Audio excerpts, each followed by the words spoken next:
The book of James, chapter 5.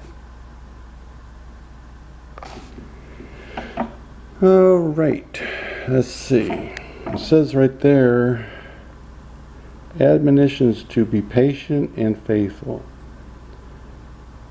Look here, you rich men. Now is the time to cry and groan with an anguished grief because of all terrible troubles ahead of you. Your wealth is even now rotting away, and your fine clothes are becoming mere moth-eaten rags. The value of your gold and silver is dropping fast, yet it will stand as evidence against you and eat your flesh like fire. That is what you have stored up for yourselves to receive on the coming day of judgment. For listen, hear the cries of the field workers, whom you have cheated of their pay. Their cries have reached the ears of the Lord of hosts. You have spent your years here on earth having fun, satisfying your every whim, and now your fat hearts are ready for the slaughter. You have condemned and killed good men who had no power to defend themselves against you. Now, as for you, dear brothers who are waiting for the Lord's return, be patient like a farmer who waits until the autumn for his precious harvest to ripen.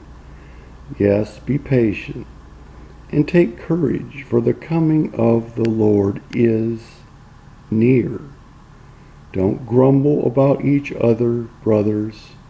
Are you yourselves above criticism? For see, the great judge is coming. He is almost here. Let him do whatever criticizing must be done. For an example, or examples of patience in suffering, look at the Lord's prophets. We know how happy they are now because they stayed true to him. Then, even though they suffered greatly for it, Job is an example of a man who continued to trust the Lord in sorrow. From his experiences, we can see how the Lord's plan finally ended in good, for he is full of tenderness and mercy. But most of all, dear brothers, do not swear either by heaven or earth or anything else. Just say a simple yes or no, so that you will not sin and be condemned for it.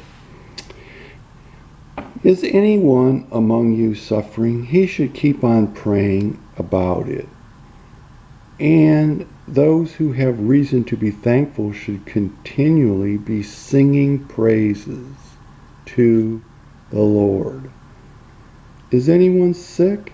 He should call for the elders of the church, and they should pray over him and pour a little oil upon him, calling on the Lord to heal him.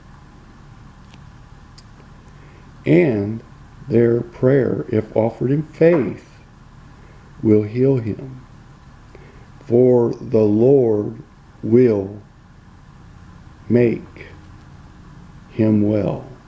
And if his sickness was caused by some sin, the Lord will forgive him. Now this is James chapter 5, verse 16. Admit your faults to one another and pray for each other so that you may be healed. The earnest prayer of a righteous man has great power and wonderful results.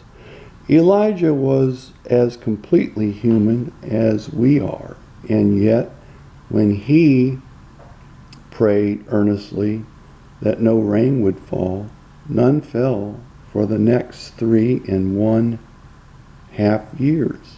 Then he prayed again, this time that it would rain, and down it poured, and the grass turned green, and the gardens began to grow again.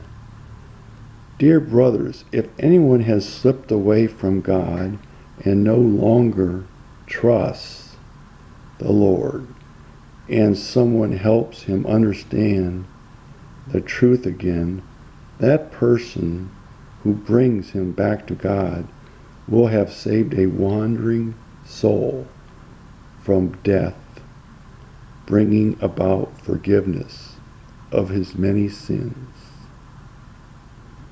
Sincerely, James.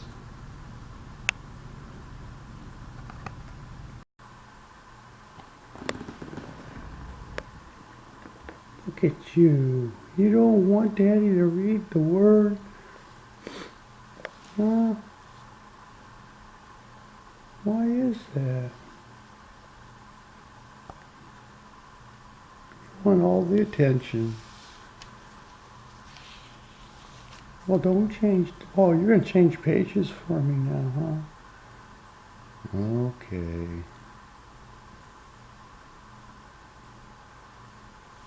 You want it to be your will,